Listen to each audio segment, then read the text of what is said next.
Well, hey everybody, I'm back here out in the bees.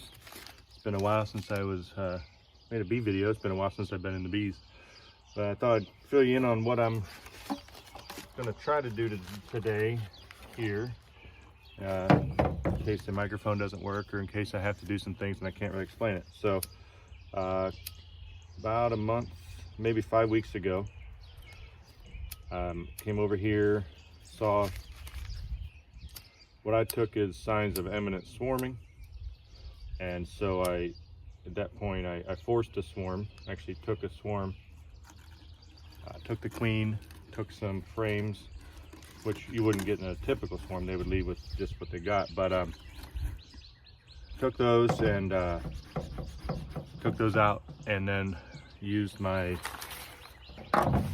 double screen board to force queen cells, or in this case, since the queen cells were already present, I used the double screen board to potentially create 2 new colonies. So fast forward a little bit, and I came back in a couple weeks ago, and the one colony had indeed had a queen develop, fly, mate, return, and begin laying. So a lot of things that have to happen there, and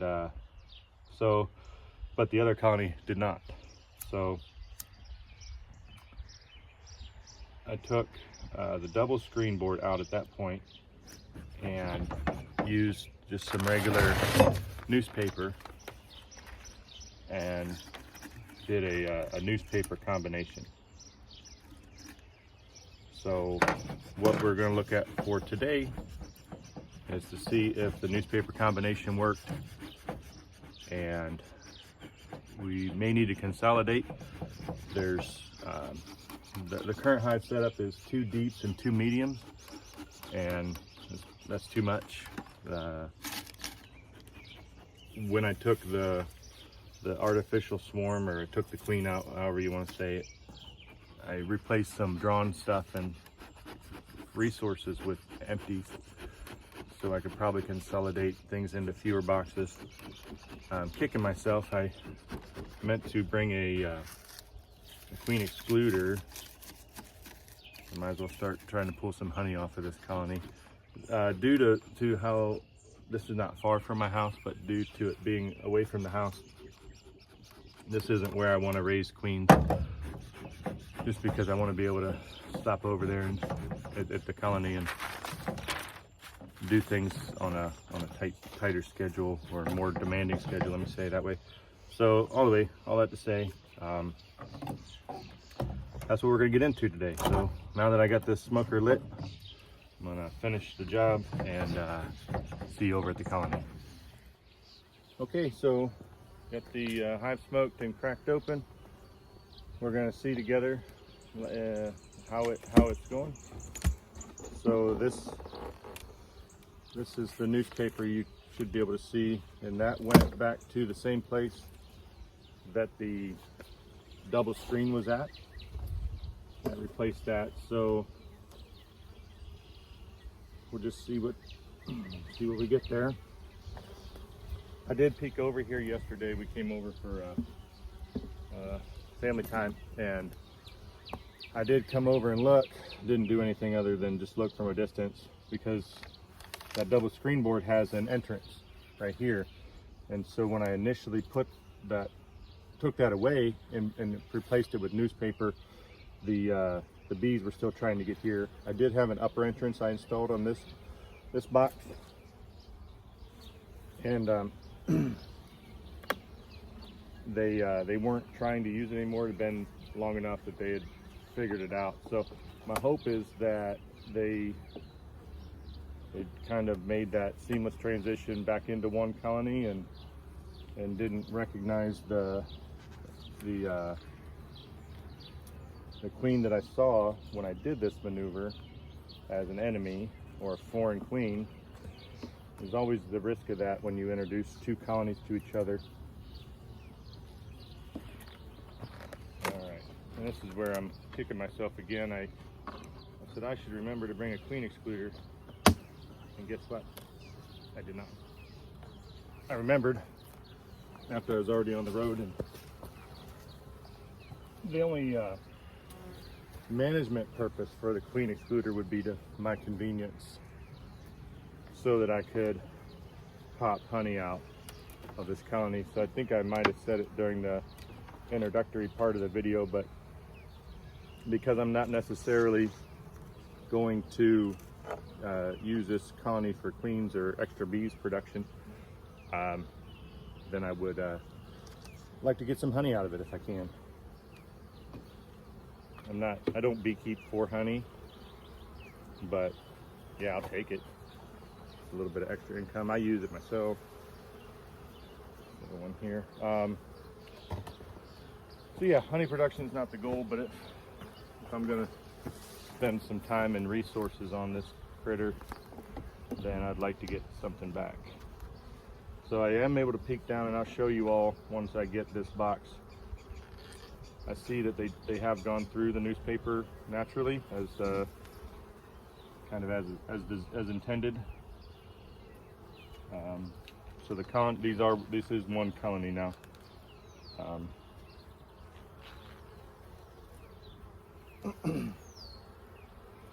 And from there we'll just have to see if it was traumatic or if it was all right. Remember, these bees, you read your books, you'll do your studying and figuring. Very likely they read a different book than you did.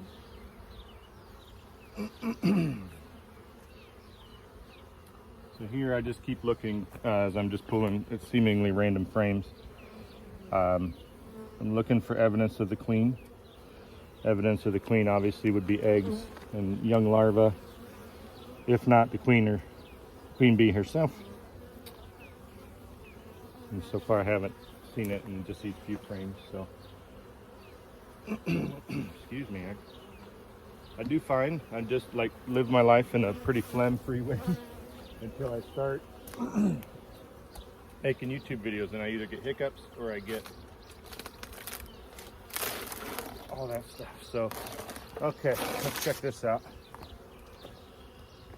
So there is a little bit of paper left, but for the most part, you can see they did a pretty good job of cleaning it up and taking it away. So we'll just help them finish the job. And don't worry about if you don't get all of it. They'll take care of the rest. Whatever's left, they'll get it.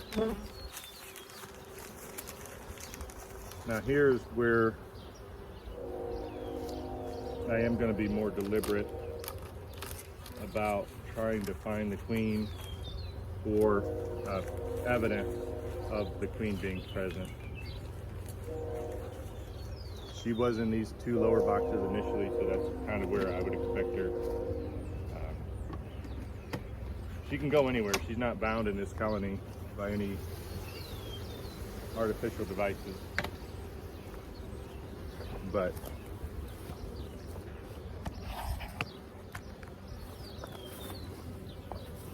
it's also not likely that she's going to travel a great distance.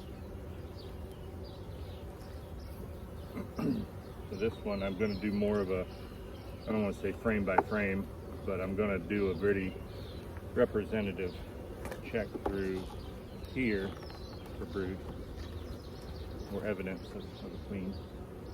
It's pretty empty, which is what you'd usually expect on the outside. That's also another reason I thought I might consolidate. This one's heavy. Consolidate the colony is kind of just for efficiency's sake for the bees and for me as well.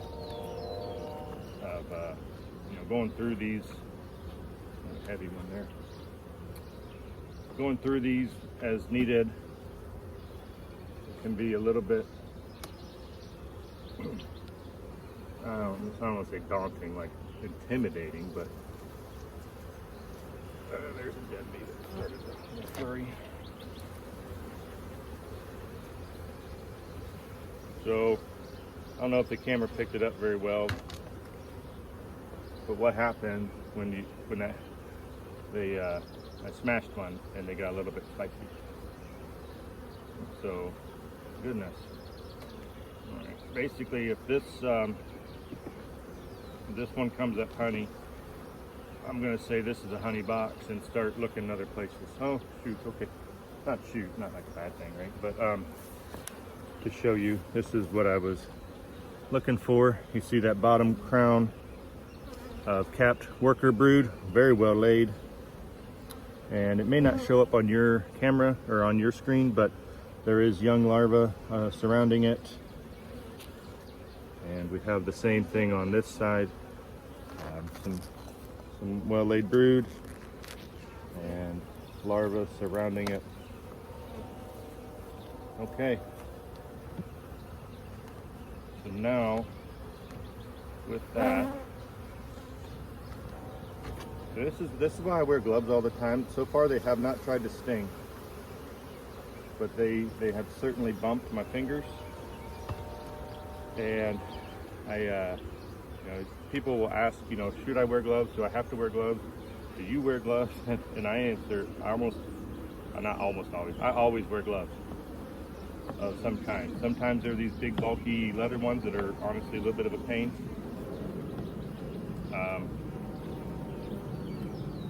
Sometimes they're the Dollar General brand dishwashing gloves that give me some more dexterity. But I always wear gloves of some type. I'm just not a beekeeper that either looks at it as a courage or bravery or whatever. You know what? You're not a coward if you wear gloves, and you're not super brave if you don't. What is your comfort level? Mine, obviously, is to wear gloves each time I'm in a colony. Been very few times where I've been into a colony without gloves on, and it's just not, it doesn't make it any more enjoyable for me to do that. It's not fun for me to be into a box full of insects that can sting you without some basic personal protective equipment. Okay, so a little long-winded here. That's my style.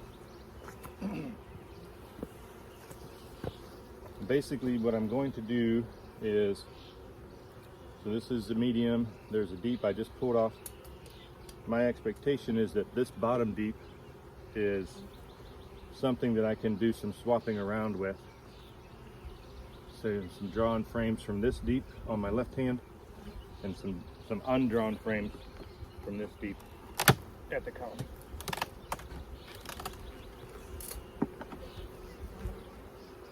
Picking the whole thing up.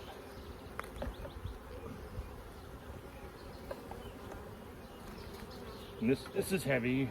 It's coming on. So what we'll do is we'll flop down the inner cover here. Just get these out of the way.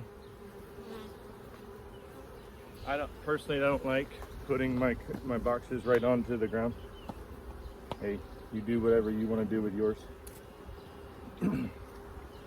All right, so I have 1, 2, at least 3 of these deeps that are totally unused. So what we'll do is pull them out and go through this top box and grab at least 3 drawn and ready frames. So they're getting a little bit spicy.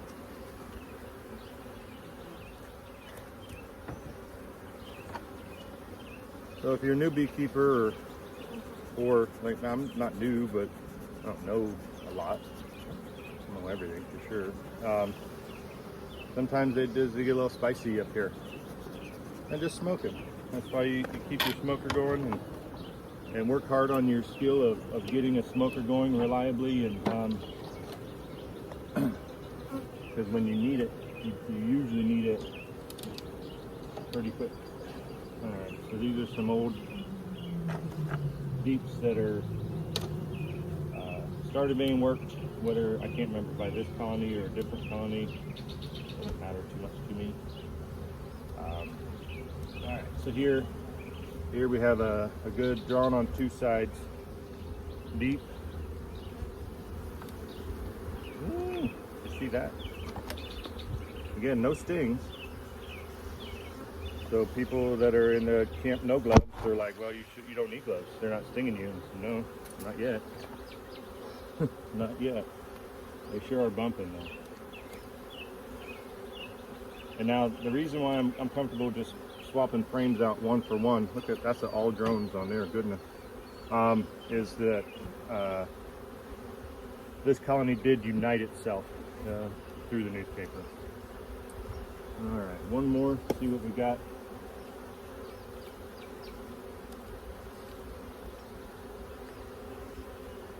Again, a lot of drones, so they're likely eating to get ready to go fly.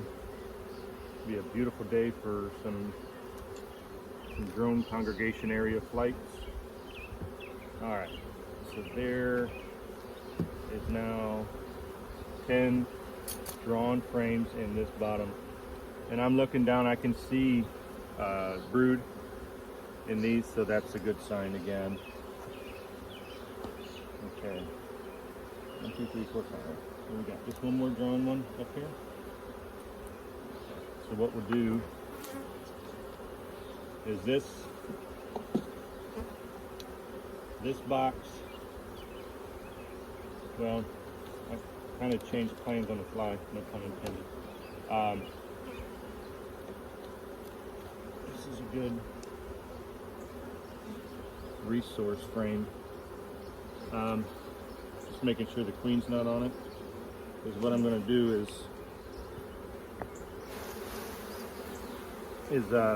these are going to go home with me, and I have a plan for them. So yeah, so I've got one drawn. There's no reason to put this back on the colony. They're not ready for it. They don't necessarily need it. Okay, so this is mine, and we'll put this back in the truck and put it home.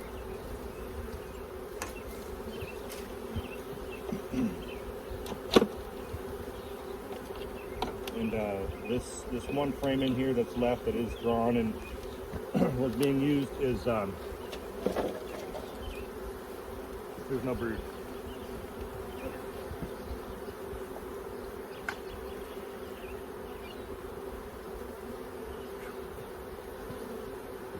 Now we're back to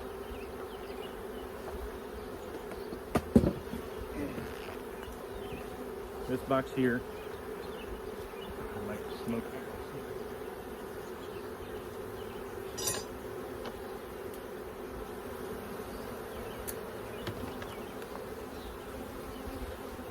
All right. Okay. So this is where, if I was remembering when I left the house, I would have brought a honey or a queen excluder. And I got the, let's do that, let's smoke this. Smoke, smoke, smoke, smoke. Then we'll take this yellow box. It's not as heavy as the brown box was. All right. Back open, put it down. And from there, just a factor of putting it back together. So I hope that made sense. I hope that was easy enough to follow. What we ended up with was from 2 colonies a couple weeks ago into a uniting colony. Now they're back into 1 colony. Now they're put into a position where if I can pop over here sometime soon, I'll bring a queen excluder, and I'll make sure she's not up in this yellow box. I'll put that queen excluder between This is my permanent hive, is a deep and a medium. So anything above the first medium is mine. I'll take that queen excluder on there and hopefully can harvest some honey off of it. So I did see all the good signs that the queen is present still. She has a pretty nice brood pattern for now. So anyway, thanks for watching, and I hope you found that useful.